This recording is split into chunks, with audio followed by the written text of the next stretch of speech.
Imagine a scene. A car is driving in front of a house in bright daylight, or it's late in the evening, dusk. But the car's not moving, it's parked in front of the house. How would you tackle shooting that scene? Welcome back to Siphon Productions. I'm Christian van der Westhuizen, and if this is your first time watching my videos, please consider looking at some of my other content. And if you're a returning viewer, why aren't you subscribed yet? You saw the title and you clicked on the thumbnail. How to shoot good looking footage with your smartphone. We're going to be looking at changing the light settings, ISO, shutter speed and aperture, the color settings, your white balance, and the focus settings, again, your aperture. Note, some of these settings do affect more than one aspect of photography, and seeing as we are using the terminology used in the professional business, which I don't own a professional camera unless this one counts, I'm going to be using a Samsung camera. That means that the setting labels on your smartphone might differ from the terminology I'm using. As such, I'm going to be using a Samsung Galaxy S22 in this video, and probably the most important disclaimer of all, I'm not a professional photographer, so view this as a beginner's guide. Now let's look at the exposure triangle. This is a sort of diagram that changes the overall lighting signature of your video, brighter or darker. Note, in the smartphone you might be using, under the Pro settings you might have access to an EV slider. In the settings, by toggling that, you will change the ISO, shutter speed and aperture settings in relation to one another. But that's the easy way to change the lighting. And we're not looking for the easy way, guys. We're trying to be professionals. Yes. So let's start with ISO. ISO is basically fake light. So enter two ISO settings, ISO 50 and ISO 320. By cranking up the ISO from 50, which is a rather darker image but has really sharp contrast, cranking it up to ISO 320, you will start to notice a catch. With the brighter image, you will start to notice a phenomenon called grain. We don't want grain. So, when in doubt, keep ISO low. Next up is shutter speed. Shutter speed is the opening and closing of your camera's lens once every X amount of time per second. Enter 1/500 and 1/10. That means that the shutter closes 500 times every second. Now that's really fast, which means you can stop an action right in the middle of it happening. A dog running, a car racing. But with the lens opening and closing 500 times in a single second, not a lot of light is hitting the sensor, which leads to darker images. But enter 1/10. That is 50 times more light hitting the sensor due to the camera lens opening only 10 times every second, which leads to more motion blur because the lens is open for a little bit longer every second but exposed to more light, which leads to brighter images. Now aperture. This is a little bit more complicated. Aperture referred to in f-stops such as f3.5 or f28 is referred to how big the camera hole in your lens is opened. A f3.5 is a really big opening, resulting in a lot of light hitting your sensor. Or enter the f28, which is when the camera hole is closed really tiny and only a small part of light hits your sensor. Now that also results to background changes, but we'll talk about that when we talk about changing the focus in your image. That's the exposure triangle, changing the lighting of an image. Now the color.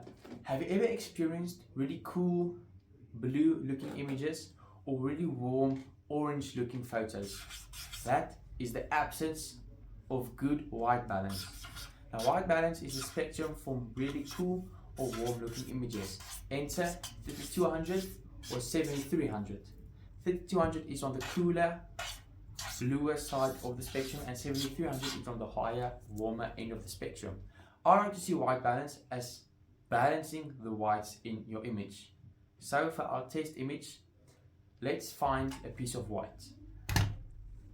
In this case, it looks really blue, which means that the white balance is on the lower end of the spectrum.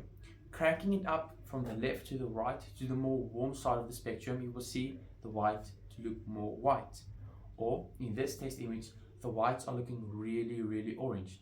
So crank it from the right to the left to the lower end of the light spectrum so that your whites look white. Focus on changing the aperture of your image. This is going to determine the depth of field, that super cinematic blurry background. Now, as you already know, referred to in f-stops, enter a 3.5. 3.5 is a really big open sensor which lets in a lot of light. When that hits the sensor, everything that hit the sensor is in focus. And with the wide open lens, most of the image is in focus. Sometimes referred to as an infinity focus in some of the GoPros. Or when you want portrait photos or that blurry background, you're going to see people use a higher f-stop, f30, f28. That's when the hole in the camera is closed really tight and only a small piece of light hits the sensor. That's the part that's going to be in focus, resulting in a blurry background. With all of that knowledge, let's tackle those two scenes from earlier. Okay, let's look at the two scenarios I made at the beginning of the video. First one we're going to be tackling, open the Pro Video function, is daylight scenario with the flash on and the lamp on to resemble daylight. Now this image looks horrendous. So starting off, we're going to be looking at our white balance. Find a white piece. Now the caravan at the rear is white Lego bricks. So we're going to take up our white balance meter until everything looks white. That's pretty orange. I think this is acceptable for the whites. Moving down for focus, we would like the image to be in focus, so we're going to select manual focus. This is resembling our f-stops. Opening and closing of the image sensor. You can see how bright this image is. So selecting until everything is green, which means everything is in focus. Moving back to our shutter speed. Once every 30 times every second is really slow. As you can see in my fingers with the motion blur indicated, we want it faster so we can capture the car's movement better. So we're going to move it up the spectrum maybe until, I don't know, 180 times every second. And the ISO is really high, so we're going to lower that to something like maybe 250. Excuse the flickering, it's because I'm doing screen recording. I think this is acceptable for our day scenario.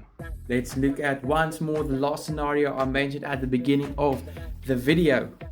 Open the video function on your smartphone, and first things first, we would like the car to be parked in front of the house. First off, excuse the light flickering since I'm doing a screen recording. ISO is really low. When in doubt, keep ISO low, but this is a low light scenario since the flash is off and the sun is setting in this Lego universe. So we're going to be raising the ISO maybe up until 320. Next up, we're going to be changing our shutter speed to a nice and low function.